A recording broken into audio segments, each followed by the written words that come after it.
Hey guys, it's the live at 5. Uh, Two things I want to talk about today. First, I want to give a shout out to my mom who will be celebrating her 78th birthday tomorrow, and my dad for keeping up with her for 62 years. So it's a combination of a birthday and anniversary celebration. They're here with me today. At some point I will put them into the picture. But just to give you an update, two of the things I really want to talk about today is I think I have finally completed my research on the grass track project that I started.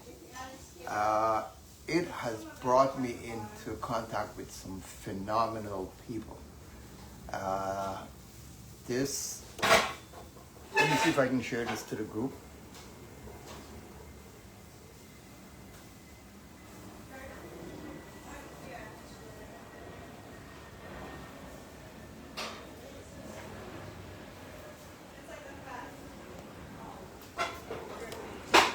Okay, I'm not sure, but I think the live may be shared with a couple of groups that I usually post in, so we'll see how that goes. So, like I said, this research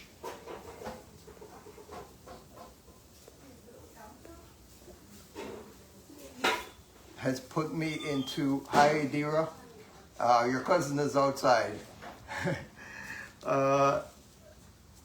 This research that I really started out on was to find me information on grass track racing, how it got started, the people that were involved, and it has put me into contact with some phenomenal people.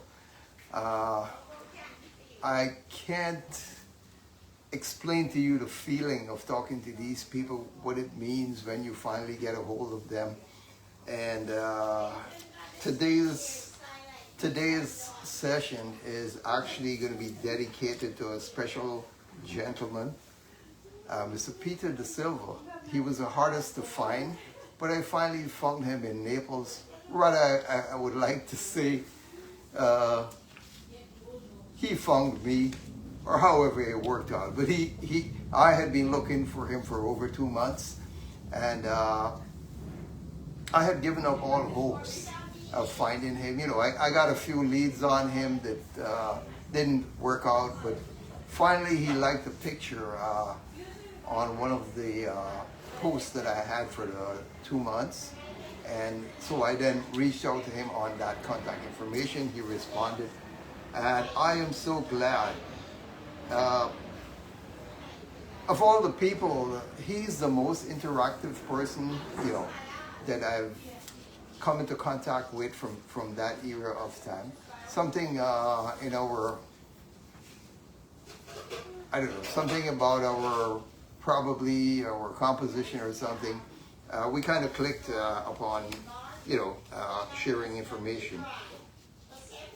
So a lot of this stuff I will tell you is going to be about Mr. Peter Da Silva and what I found out, and you know why I was so intrigued by his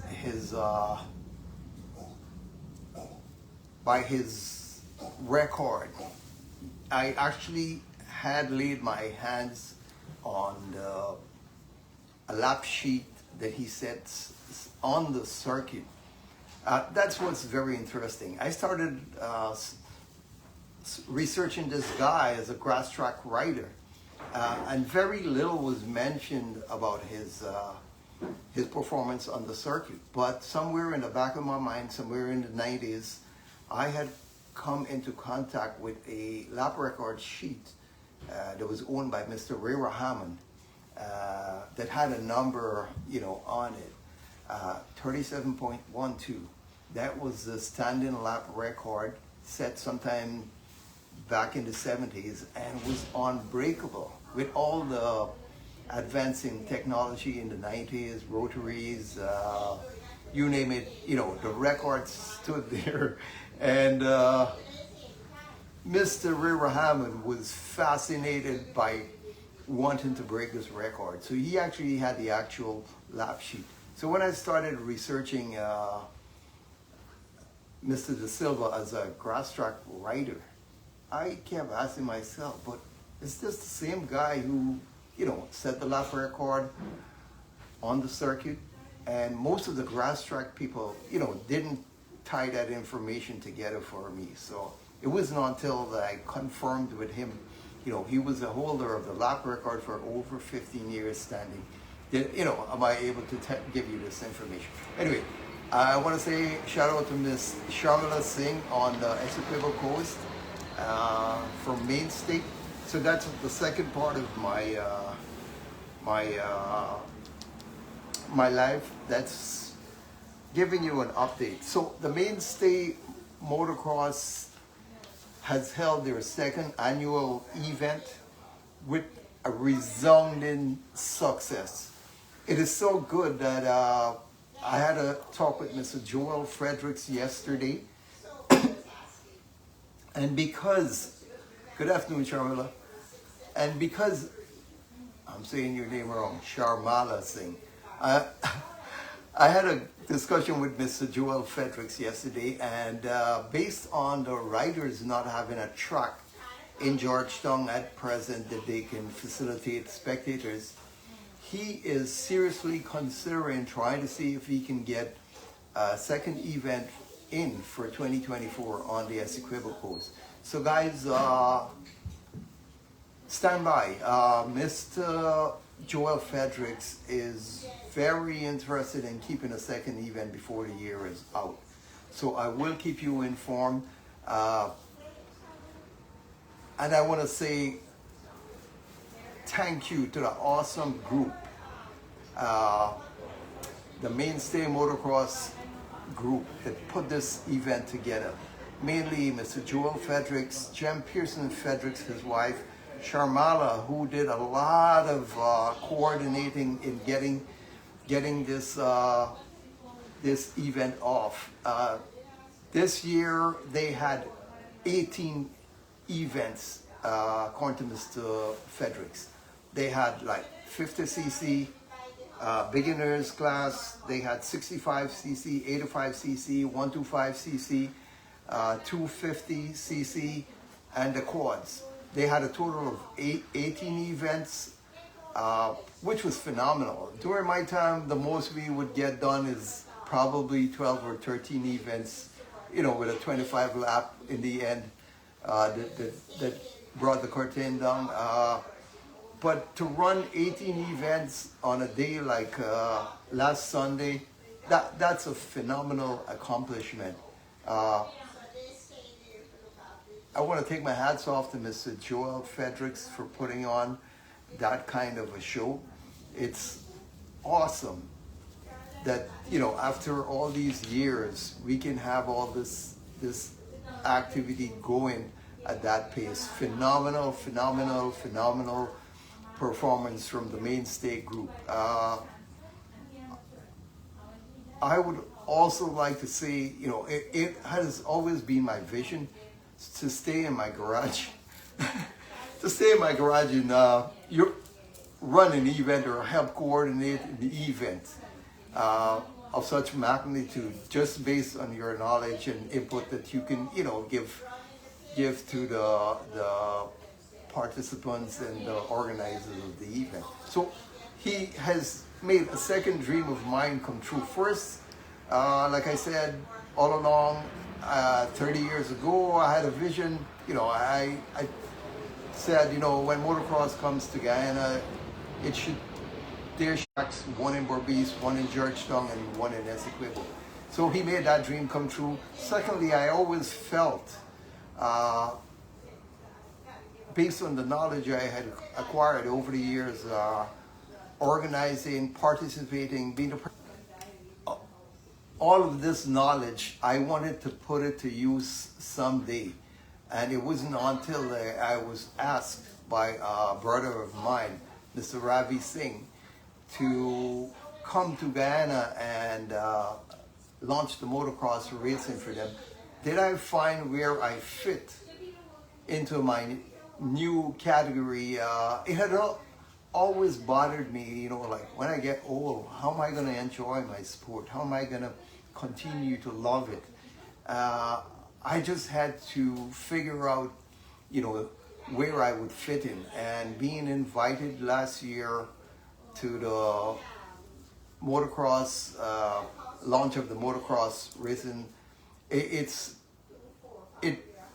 told me where I fit in the sport now, as a sponsor, as a coach, as a, you know, person to get advice and to get events on the way. So gotta say thank you to Mr. Ravi Singh for bringing me on board and helping me find my niche and where I fit in motorsports, well, motocross at this time. Like I said, the channel is built on all aspects of motorsports, so I will be doing a lot more on all the events in Guyana. But for now, my focus is on motocross, and like I did for the last 3 weeks, I helped in promoting the event in Mainstay for the Mainstay Motocross group. Phenomenal job, I must say. I want to say thank you to all the sponsors. I have a list of them.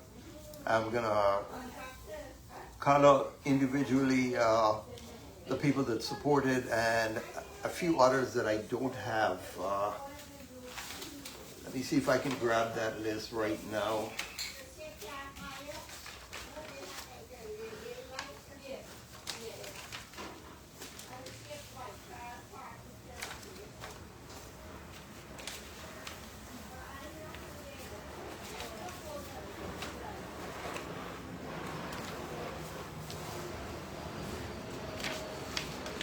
All right, I can't seem to find that list of sponsors, but I have it somewhere here.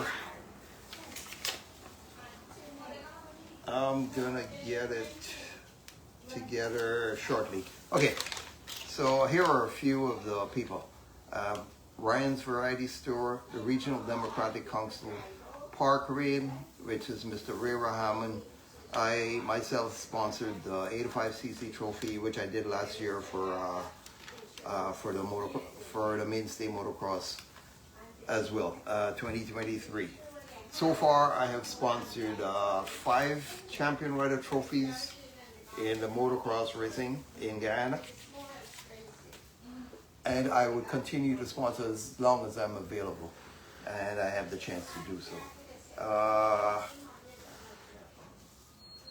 So that much for the Mainstay Motocross. Like I said, awesome job, Mr. Joel Fredericks, Jem Pearson Fredericks, Sharmala Singh, and the whole group that participated in organizing.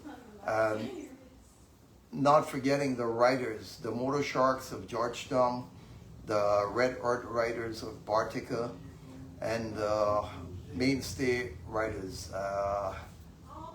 2 riders that are coming out of Mainstay. I would like to say good job, keep up the good work. Hopefully I can get there someday and help you guys with preparing for the events. If we do have the second event this year, then for sure I'll be down there to help you guys prepare for it. So that basically covers the Mainstay Motocross event that I had been promoting for the last three weeks, I think. And back to my original research that actually led me to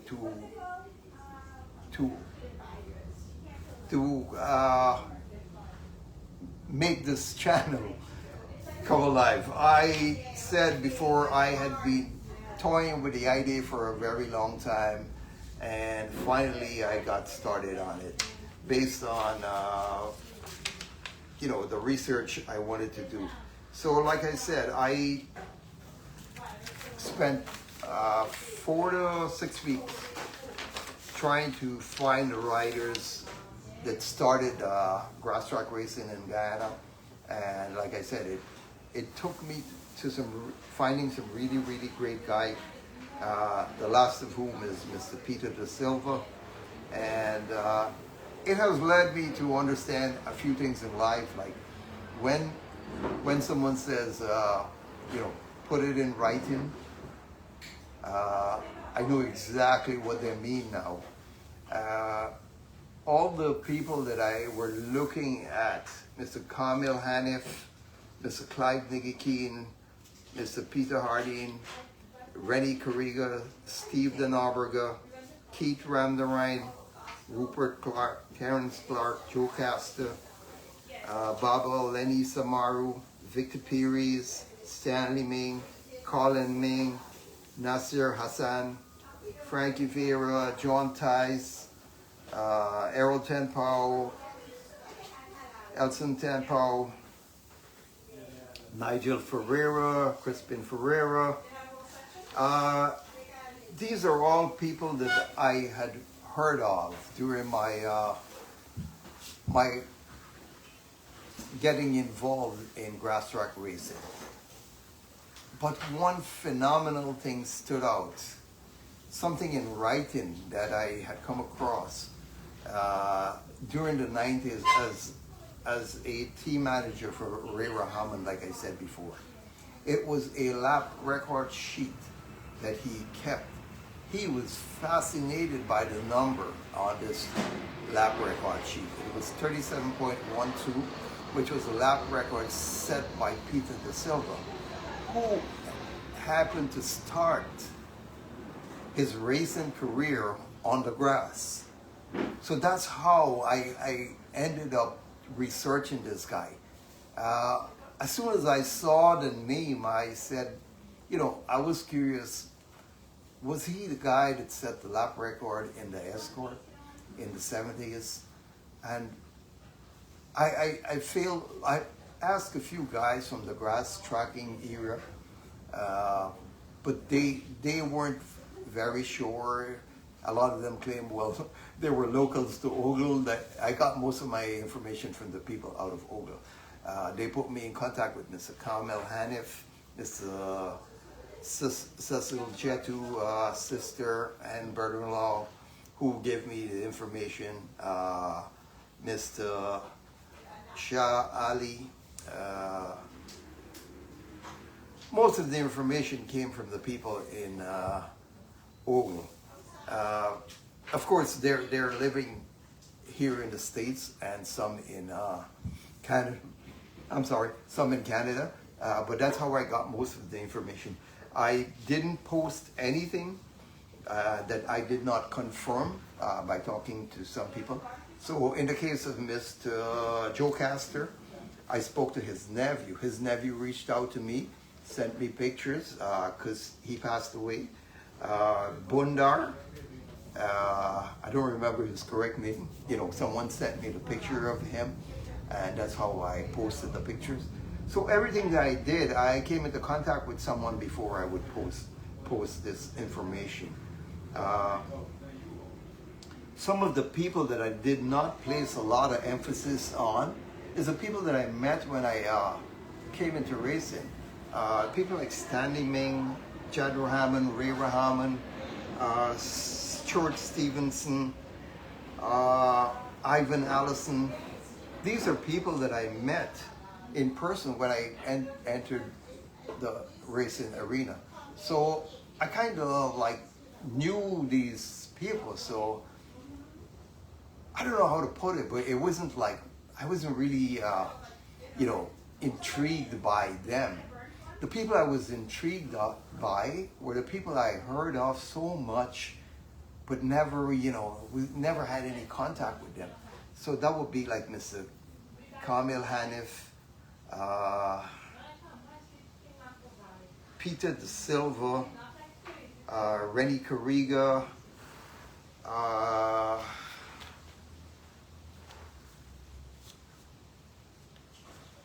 Frankie Vieira. There are names that I have here that, I only heard of, but never had contact with. Clive Nicky I knew. I actually met him, dealt with him in Canada in the 90s and in Guyana, supporting his racing in Guyana. Peter Harding I met when he returned to Guyana. He raced a little bit on dirt bikes, but not the local bikes. Terrence Clark I met when I came into racing.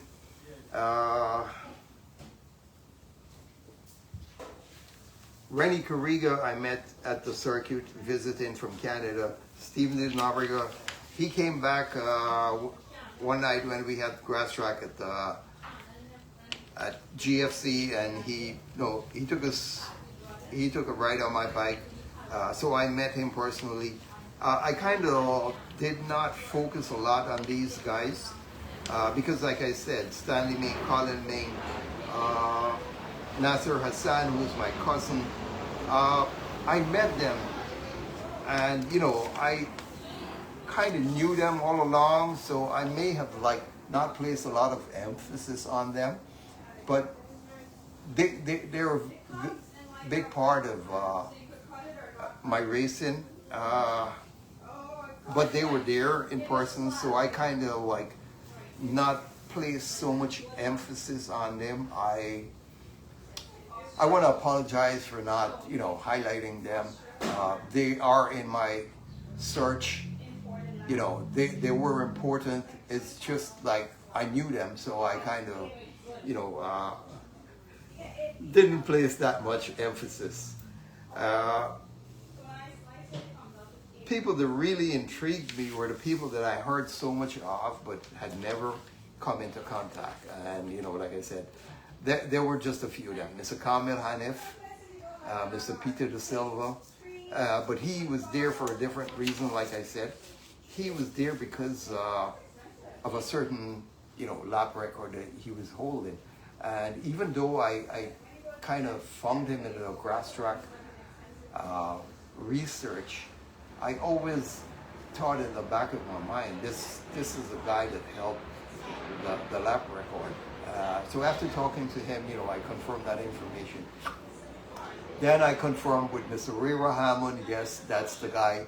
And that's his number that Mr. Ray Rahamon actually started racing with on grass track on his Kawasaki 125 in 1989.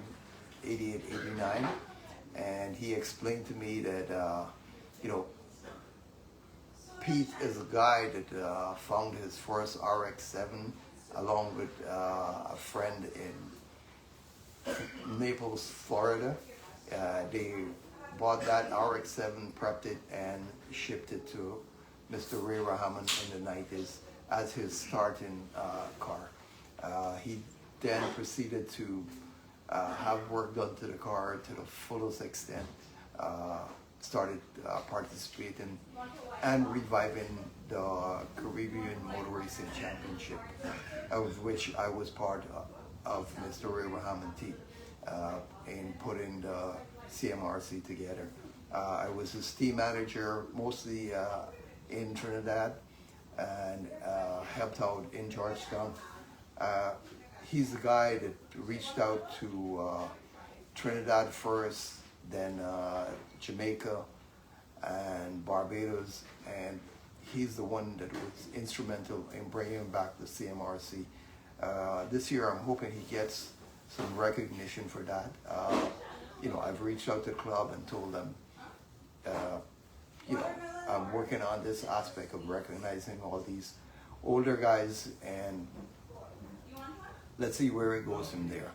As I said, the channel, I am hoping to cover all aspects of motor racing in Guyana, which is dirt bikes, circuit racing, drag racing, endurance racing, everything that comes out of Guyana. Hopefully, so far I have only worked with the Mainstay Motocross and the Motor Sharks of Guyana on promoting 2 of their events. Once I have permission from the GMR and SC, the Motor Racing Club, I will be featuring their events as well. As for now, I can just tell you, well, they have an endurance race coming up They have the Mainstay Drags, of which Mr. Joel Fredericks is part of, and the big event, which is the in November International, the ENET November International Race Meeting, which is going to be the biggest event for the year. I think that's where they will end off. So once I have information and confirmation from the Motor Racing Club, I can tell you more about it. For now, this is just based off a calendar, public calendar that I have about the events in Guyana. Anyway, I think I have covered the two most important things that I said. One is finding Mr. Peter Da Silva at the end of a 2-month quest. He has been very, very forthcoming with information, and he told me so many stories already that it was awesome, finding this guy that I had been looking for so long. So I will keep you updated on all that's going on. Like I said, depending on what Mr. Joel Fredericks have going, if there is another motocross event in Essequibo, if he's able to pull it off, I will bring you information on it. His next project is the Mainstay Drags. As soon as I have confirmed information on that, along with the Motor Racing Club, the GMRNSC's information, I will start advertising that event for Mr. Joel Fredericks from his point. So, two things, the two biggest takeaway I have for today's live is finding Mr. Peter Da Silva after a 2-month quest. Like I told him, for some reason, I guess he was saving the best for the last. So it's awesome finding this guy after so many months of trying to find him. He's a wonderful person, and I want to say thank you for letting me in on all the information we shared so far. Much of it will be coming in my future lives, so be on the lookout. I will try and get down to you at some point, and we can have a one-on-one, or if you come up to New York, we'll see what happens. So that'll be all for now. Thank you again to Ms. Sharmala Singh, Mr. Joel Fredericks, and Jem Pearson Fredericks for allowing me to work with you, advertising and helping with the motocross event in Mainstay last weekend. I heard it was really, really good, and I thank you so much for giving me the opportunity to be part of it 2 years in a row. I'm looking forward to working with you. I also made contact with Mr. Dave Young in Bartica with the Red Earth Riders. So I will be working with him on their next Bartica event as well. And so once anything is coming up, I will be keeping you updated so far. I just want to thank you for your time. And like I said, I just want to shout out my mom, who is celebrating her 78th birthday tomorrow, and my dad for putting up with her for 62 years, which was on the 22nd of August. Thank you so much, Guy, and have an awful week, an awesome week next week. Hoping my week goes just as well for me, and we'll see you on the live at 5 next Sunday. Thank you, Mr. Peter Da Silva, for sharing your information with me. Okay, guys, that's it.